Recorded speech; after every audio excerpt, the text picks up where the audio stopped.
Yes, my name is Carlos. I am the co-founder and the initial uh, designer of the drone. Here at Riga Technical University, or are you a separate Partially. company? We are a Syrian company based in Latvia, based in the RTU, Riga Technical University, but we are not related with them. Understood. So I'm sure this has many civilian applications such as surveying, perhaps underwater rescue, inspection, but as you probably guessed from the name of our organization, we're primarily interested in the defense applications of this device. If you can share anything, we would love to know more. Yes, specifically for defense, this drone can be used for countermine measures, for mine countermeasures, for anti-submarine warfare, as a training target, or even as a potential tool to find them.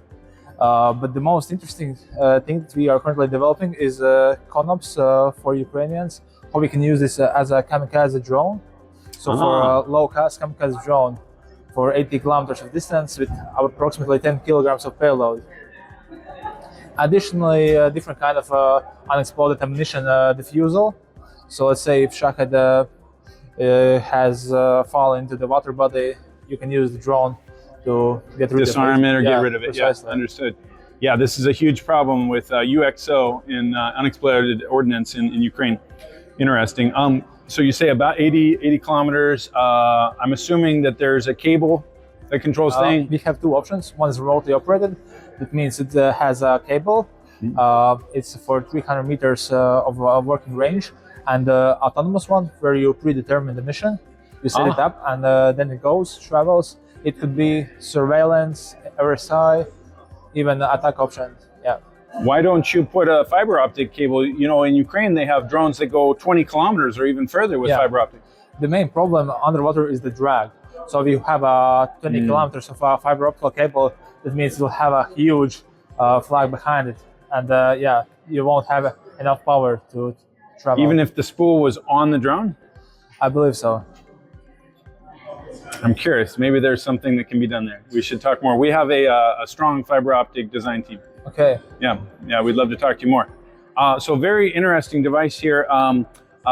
So if anybody in our organization and our greater network would be interested in learning more about supporting technology that is supporting the Baltic, the Latvian defense, but also could quite possibly support the Ukrainian defense, get in touch with us and we will be happy to put them in touch, right? Precisely. Yeah. Thank you so much for you. sharing this information, and thank you for supporting Latvia and Ukraine's defense. Thank you. Great. Hello, I'm Jonathan Lippert from Defense Tech for Ukraine. I want to introduce you to Dr. Paul Curie, our esteemed host and facilitator here. Dr. Paul, you have Latvian connection, is that correct? That's right, yeah. Both my parents were born here, but they left at the end of the Second World War. Okay. And so, but you have been instrumental into helping connect us into the Latvian ecosystem here.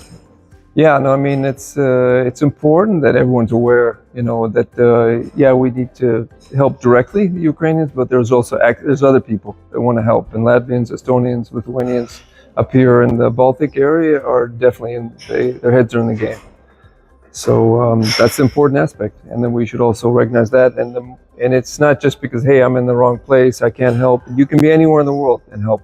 Have you noticed a difference in mindset between Latvians who live here in Latvia and, say, Latvians or Americans in America as far as urgency and relationship? Yeah, no, I think it's war is a scary thing, and I think that's the mistake that we're too scared to participate. That sometimes we're in danger. We don't want to be in politics, but you really have to be engaged, and you really should.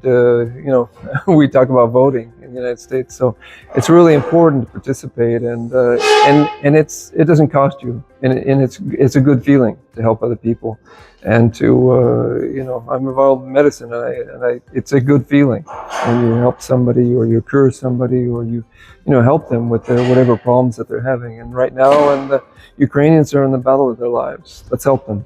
Yeah, and would you have some advice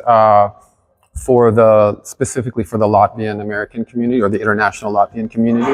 Yeah, no, I think, like I say, we're all over the world, and there's a lot of us. We say we're a small country, but at the same time, there's no reason why not to participate. You can be one person in one city fantastic. You know, Yeah. it's donations, everything else. You know, I help with. You know, we sent an entire container of medical supplies. We're very glad to be here in Latvia. We feel like we found our people. We found kindred spirits here who recognize the threat posed by the beast to the east. And we feel that we Americans have a lot to learn from the Latvians and the greater Baltic people who really have their heads in the game. And so we're very glad to be here. We're going to learn a lot. We're going to make a lot of connections. And most importantly, we're going to much better support the Ukrainian defense by our participation here. So we'd like to thank everyone who's part of the greater Defense Tech for Ukraine network and who's working on the various projects to strengthen Ukraine's defense. And if you are watching this on YouTube and you'd like to get involved, how would they get involved, John? Oh, go to our website, defensetech4ukraine.org, and sign up as a volunteer.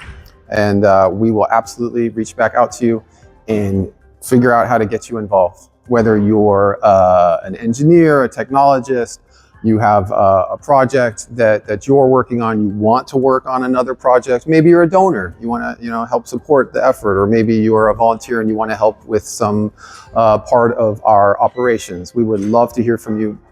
defensetech4ukraine.org. Come see us.